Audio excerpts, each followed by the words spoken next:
Ce n'est pas ce qu'il y a dans la croix d'héroïque et de sublime qui est la cause du trouble.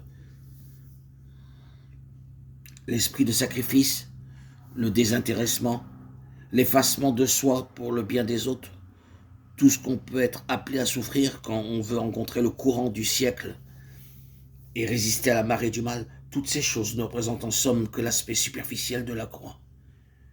Ce qu'elle a de prenant, sa beauté, son attrait irrésistible. Il ne faut guère que de l'héroïsme pour entrer dans cette voie. Aussi, ces thèmes-là sont-ils par excellence ceux qu'on exploite. Des multitudes sont fascinées par ce message-là et ne vont pas plus loin. Mais la Bible donne à la croix un sens plus profond. Que ce vrai sens soit compris et trouver dans une vie l'occasion de s'exprimer, c'est alors que les choses s'aggravent. Il suffit pour s'en convaincre de méditer. Par sa croix, Christ a creusé un abîme entre le vieux monde et un monde nouveau, et personne ne réussira jamais à jeter un pont entre l'un et l'autre. Deux régimes absolument distincts, deux échelles de valeurs, deux modes d'appréciation, deux méthodes de gouvernement. En un mot, deux ordres de choses qui n'ont rien de commun entre eux se séparent à la croix et créent de part et d'autre leur atmosphère propre. Non seulement ces deux systèmes différents du tout au tout, mais ils sont irréconciliables et à jamais hostiles l'un à l'autre. La croix veut que non seulement nos intérêts et les objectifs que nous poursuivons, mais encore les relations que nous entretenons et même les ressources dont nous vivons soient absolument distinctes, absolument à part, absolument différents de ce qu'ils sont pour le monde. C'est la croix, tout jamais, qui trace la ligne de séparation entre ceux qui sont sauvés et ceux qui ne le sont pas, entre les vivants et les morts. L'apôtre Paul dit que par la croix, le monde a été crucifié pour lui comme lui pour le monde.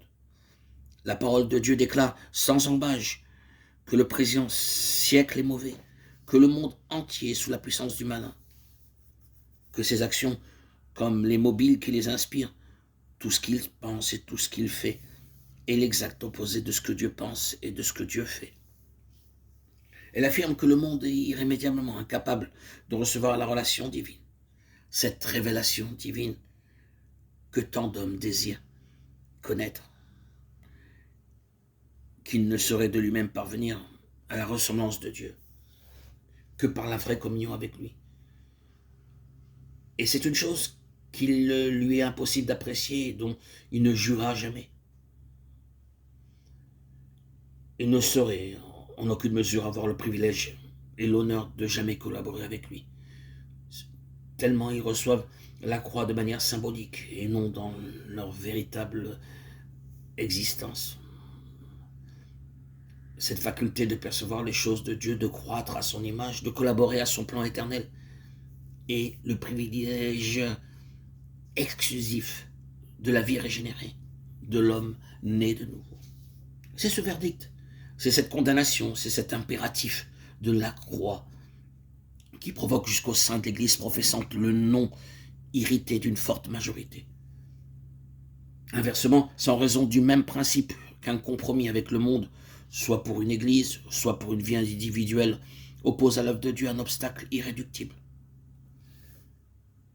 Dans ces existences-là, qu'elles soient individuelles ou collectives, l'objectif essentiel de la croix reste à jamais inaccessible.